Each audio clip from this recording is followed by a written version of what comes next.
You have to give credit to Latin America policymakers and government leaderships, because they managed to, in a way, find a midfield here between China support and Western support without too much conflict and without too much noise. So this is definitely one important thing, and it continues to support the equity space a lot. Welcome to the Research at Citi podcast. I'm your host, Lucy Baldwin, Global Head of Research at Citi. I'm joined today by Luis Costa, our Global Head of Emerging Markets Strategy here at Citi London. Luis, welcome to the podcast. Thank you, Susie. It's great to have you here. Now, today we want to talk about Latin America, which has been massively in focus for a lot of investors this year. And maybe we can start with the backdrop and the politics and what you're seeing, because it strikes me, Luis, that Latin America has really migrated over the last few years from having seen the big left term, as it's often referred to, back in the early 2000s, to a different system, a system that's perhaps characterised still by some left-leaning parties, but maybe more coalitions, certainly a more complex system. Perhaps you can tell us a little bit more about that and the politics, and then how you think that has really changed the economic policy across the continent, which of course is driving a lot of what we're seeing today. Absolutely. This is actually fascinating, because if one understands the movie, you can actually figure it out how bad or how good the picture is, right? So if you go back to that period, late 90s, beginning of the 2000s, that's when we had the so-called pink tide, right? So all across the board, we had Lula in Brazil, we had Kirchner in Argentina, Correa in Ecuador, so and it goes, right? So that was the first big fiscal boost in the region, right? I mean, since the early 90s. And after that, we had the so-called, post-pink tide, which was a period of fragmentation here, right? A little bit of fragmentation. I mean, there was a little bit of a push back to the left-leaning parties or left-leaning coalitions, more coalition politics, which kind of dilutes the leftist agenda a little bit. And now here we are in this post-period, which is very important because it's post-COVID. Let's not forget that the COVID effect to most of the emerging economies, especially in LATAM, was definitely a boost in terms of fiscal impulse. And we are dealing with politics and an economic reality that is very much tied in to large fiscal balances and inflationary trends, right? And which is something that got, in a way, exacerbated by COVID as well. So here now we are in an environment where we can actually have a little bit of pushback to the left-leaning agenda. Let's see how it goes, right? It's going to be very interesting. For example, Chile now at the end of 2025, the end of November to be more precise, if you look at the major candidates, I mean, they are not necessarily left-leaning candidates. They are, right candidates or right center, right? So I think it's going to be a Brazilian politics or Brazilian elections next year. What's going to happen to Lula, right? But I think this is very important for us to understand why some curves, some markets in LATAM, they are either flirting with fiscal dominance or they are in fiscal dominance. It was probably the case of Brazil at the end of last year. It's the case of Colombia now, right? I mean, with repeated dislocations in terms of fiscal expectations, and knowing that, of course, after a certain level, that starts hitting assets, or that starts influencing the way we investors look at the assets, can be both external or local. So this history of Latin America politics had a significant influence to it. Yeah, and so very clearly, we can hear you're telling us here that this sort of economic byproduct has been We've had a more social agenda over the last few years, obviously accentuated by COVID, and that's led to these bigger fiscal impulses and also some inflationary pressures building across the region. 25 has clearly been a year of a lot of change, significant change in the global economic order.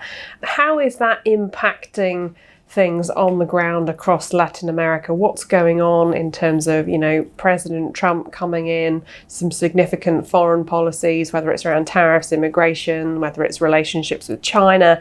What does that mean in terms of economic policies across the region that the new politicians across Latin America are having to put in place?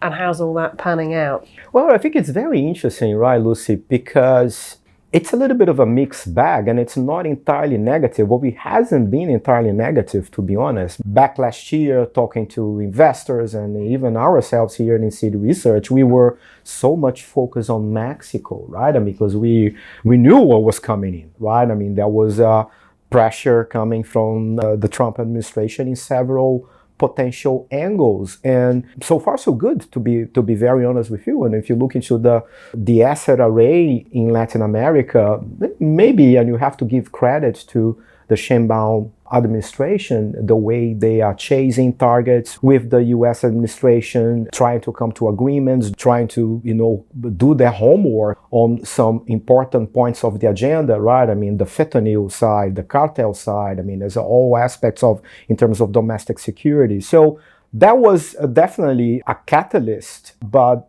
generally speaking, if you look at, the way we investors, we analysts look at it, it's been generally positive. There's an interesting differentiation here. I still think it's valid in terms of how emerging markets can cope with this new tariffs framework or potential tariffs framework. We don't know exactly what the final stage will be, but it's in current mutation. But we know that tends to be more detrimental to EM industrials rather than EM commodities, right? And we know that in LATAM, there is a natural commodity bias, right? We got Brazil, which is, a commodity play, but also very strong industrial-wise, especially when it comes to providing this industrial base in the South Cone, but in Mexico, of course, but the others, they tend to be a lot more commodity buys. We got the Colombias of the world, the Chiles of the world with the copper and other minerals. So that, in a way, has been supportive of the region.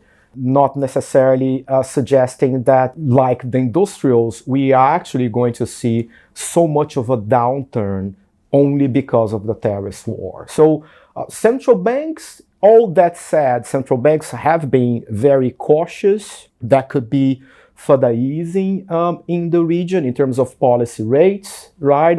But effectively, we are, except for Brazil, we are, fairly down compared to the peaks of policy rates we had in 2021, 2022. That tells you a lot, that there has been a lot of easing already. But when it comes to the coming quarters, I still detect a lot of caution coming from policymakers in the region because they just don't know what the final print will be on the global trade side, right? And any secondary effects to that, right? The whole argument that can be deflationary outside the States, that's still on hold. Many policymakers want to make sure this is right before they act. Yeah. And of course, if you think about how this is all translated to the performance of Latin American assets this year, to your point, I guess in equities across the region, we've seen a rebound after what was generally a fairly tough 2024. You got some very strong equities performances in areas like Argentina, Chile and Colombia. The big equity market of Brazil up around 15% as we talk now in June, so halfway through the year. And I guess that's been on the back essentially of some cheap valuations relatively versus the globe, the commodities backdrop that you're referencing, this kind of nearshoring narrative, plus some reforms, of course. Tell us a little bit more about some of those themes and trends, and then again, a little bit deeper into fixed income. To your point, we've still got some pretty high yields on offer across the region. There's still this expectation of more rate cuts to come, some of that being obviously tempered by concerns, to your point, around tariffs and other President Trump related policies. How are you expecting these markets to sort of perform from here as we go through the back end of this year, 2025? It feels like Latin America is in a reasonably positive position here in the global background of emerging markets, and I'll tell you why. Going back to one of our first topics in our conversation here, the legacy of high interest rates reacting to fiscal and inflation, blah blah blah. This story is still leaving us with very interesting real rate valuations across the region. And let's not forget, this conversation is taking place in a backdrop of a weak dollar, right? Which is, generally speaking, even in nowadays with the geopolitical dislocations that we are getting out of the Middle East, it's still difficult basically to negate the possibility of the legs down in the dollar, right? So you and I know that I was just in Asia seeing clients, and it was fascinating. I've never seen so much interest, right, to local currency products in my marketing trips in Asia, right? So that can have further legs, and we know that in the grand scheme of things for EM, investors will probably have a tendency to look for, the high carry, the high real yield valuations, right? Central banks, they're still cautious, but, because of the caution, you are still dealing with, pretty decent carry compared to hard currency carry. So I think that that's one very interesting topic to discuss. You mentioned in the previous question as well, and I don't think I touched on it enough, which I think is definitely valid to this question as well, which is the mix of capital support, right? China is still very strong in the context of Latin America, deeply involved, and as a matter of fact, one of the first lenders, right, at sovereign level. And in many countries such as Chile, such as Brazil, right? As a member of the BRIC, we continue to see, despite the fact we are off the peaks in terms of China lending to the region, we continue to see a lot of interest and a lot of intensity in terms of how the Chinese see the Latin America markets. And you see this all across the region, automotive sector, with the BYDs of the world, and infrastructure lending, the participation in other natural resources industries, and it goes and it goes. So this is actually a very interesting mix. When I tell mix, because the beautiful thing about Latin America, for the most part, right, that never conflicted with Western participation, right? So you actually have a mix. Differently from other countries in other regions, you cannot say the same thing about some African investment jurisdictions. But in the case of Brazil, that in a way coexists, right? And actually you have to give, credit to Latin America policymakers and government leaderships, because they managed to, in a way, find a midfield here between China support and Western support without too much conflict and without too much noise. So this is definitely one important thing, and it continues to support the equity space a lot. That's really interesting, and it sounds as though you're fairly optimistic about the ability of the region to manage those challenging geopolitics between the United States and China as we go forward, because to your point, I guess it's quite multifaceted. The relationship between China and the region has obviously grown significantly in the last 20, 25 years. I think China's the second largest trade partner now after the US for the region overall, and I know it's the number one partner for a couple of key countries within the region. You've got quite large levels, to your point, of FDI and some major partnerships in infrastructure, whether it's shipping, hydropower, batteries, etc. And obviously that increasing role around the renminbi in trade. Any concerns or thoughts on how the region can continue to balance this relationship from here? Well, it would depend a lot on how the White House will decide to go for it. I think that they have so much on their plate right now, right? So you can imagine that Some countries are definitely closer to, let's say, US policy. El Salvador or Argentina, which is a very topical case now in Latin America, right? So I don't see these countries necessarily, trying basically to increase the intensity of the relationship with China, I mean, in order not to bother the good relationship with the White House, with the current US administration. But other countries, as we know, and I think Brazil is probably a very interesting case where they managed to, in a way, reach this midfield, not necessarily getting at odds with the US administration, at least for now. It doesn't seem to be necessarily a high priority in US foreign policy at the moment,